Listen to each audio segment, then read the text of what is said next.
বাংলাদেশের সাম্প্রতিক পরিস্থিতি ও প্রতিরক্ষা ব্যবস্থা জোরদারে সাম্প্রতিক বিভিন্ন আলোচনার বিষয় নিয়ে প্রতিক্রিয়া জানিয়েছেন ভারতের সেনাপ্রধান উপেন্দ্র দ্বিবেদী। মঙ্গলবার ১৩ জানুয়ারি নয়াদিল্লিতে সেনাবাহিনীর বার্ষিক সংবাদ সম্মেলনে তিনি বক্তব্য দেওয়ার সময় এক সাংবাদিক প্রশ্ন করেন, বাংলাদেশের সঙ্গে পাকিস্তানের সম্পর্কের যে নতুন সমীকরণ সে বিষয়টিকে ভারতীয় সেনাবাহিনী কি হুমকি হিসেবে দেখছে।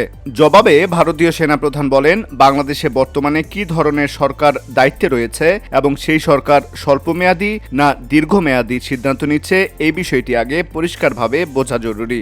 ভারতীয় সংবাদ সংস্থা ANI এর খবরে এই তথ্য জানানো হয়। তিনি আরও বলেন, যদি বাংলাদেশে একটি অন্তর্বর্তী সরকার দায়িত্বে থাকে তাহলে দেখতে হবে তারা পরবর্তী ৪-৫ মাসের জন্য সিদ্ধান্ত নিচ্ছে নাকি ৪-৫ বছরের জন্য। সেই প্রেক্ষাপটেই ভারতের প্রতিক্রিয়া প্রয়োজন কিনা তা মূল্যায়ন করা হবে। তিনি স্পষ্ট করে বলেন, পরিস্থিতি বুঝে বিচার বিশ্লেষণ করাই এই মুহূর্তে ভারতের মূল লক্ষ্য।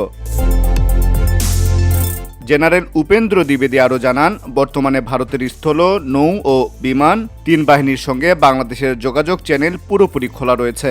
বিশেষ করে ভারতীয় সেনাবাহিনীর পক্ষ থেকে একাধিক যোগাযোগ মাধ্যম সক্রিয় আছে এবং তিনি নিজে নিয়মিতভাবে বাংলাদেশের সেনাপ্রধানের সঙ্গে যোগাযোগ রাখছেন। একইভাবে অন্যান্য সামরিক চ্যানেল দিয়ে যোগাযোগ অব্যাহত রয়েছে। VOD Bangla news desk.